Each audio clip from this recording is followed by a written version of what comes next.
A frustrating defeat today, but what were your thoughts on the game? I think overall we weren't good enough second half. I think first half we were in the game. We gave two sloppy goals away, really preventable. It seems to be the same story every week, but we've got to keep going. We've got to stick together, and until it's mathematically certain that we're going down, we'll keep fighting.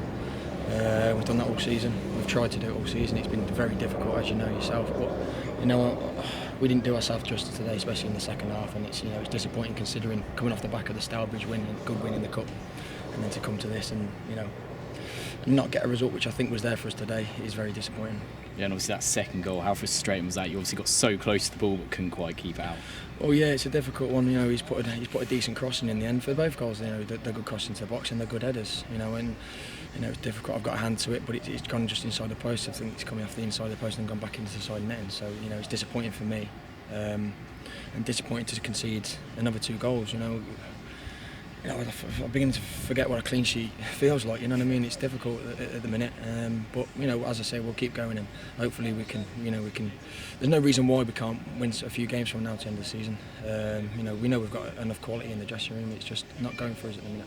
Yeah, and it just seems like kind of the same every week. You always get like a blow mid-game or something, like a red card today for Devin Kelly-Evans. How much do you think that kind of changed the game in Darlington's favour? Well, it's disappointing that we keep getting these red cards as well. I had one early in the season, so I'm one to talk. But we've got to be a little bit more disciplined with ourselves and give ourselves the best chance possible of winning a game. We've gone down to 10 men there, and in the end they've gone down to 10 men. The refs even up, and I'm not going to talk about the referee because they are what they are. But it is disappointing to get in a red card, but I'm unsure whether it was a red card. The lad's running through, but he's lost control of the ball and it's come through to me, and I think it's a little bit harsh. But they get given sometimes they don't. But overall, the results are the main disappointment because I definitely felt we could have got something here today. And Jimmy's told us of like some positive updates in terms of the financial situation. How pleasing is that ahead of next season?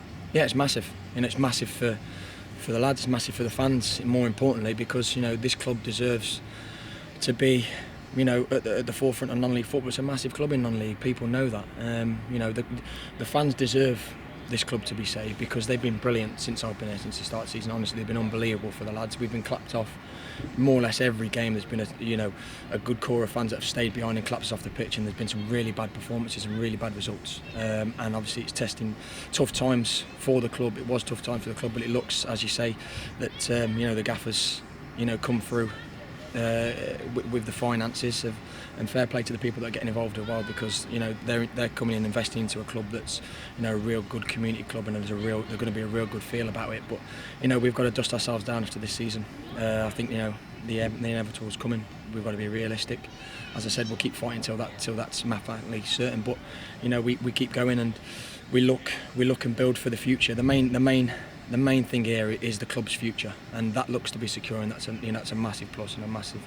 I'm really happy about that. Yeah, and finally, obviously, with the club's future looking more positive now, just how much are you looking forward to next season with no more sort of trouble in terms of finance and stuff? Well, that's it, and because as much it is as you say, as a group of lads and a group of players, or the management and a group of fans, you try not to let it affect you, but it becomes really hard at times. We've had some really difficult situations this season with everything. There's too much going on to list, really, and it's been very hard for the lads. But everyone's really stuck together. The results haven't happened for us. That's we've had recently we've had too many players coming in and out this season. Everybody knows that. We know we need, but I think the main thing is for next season stability in terms of the club, the squad of players, and hopefully we can have a real good go at the level we're at next year.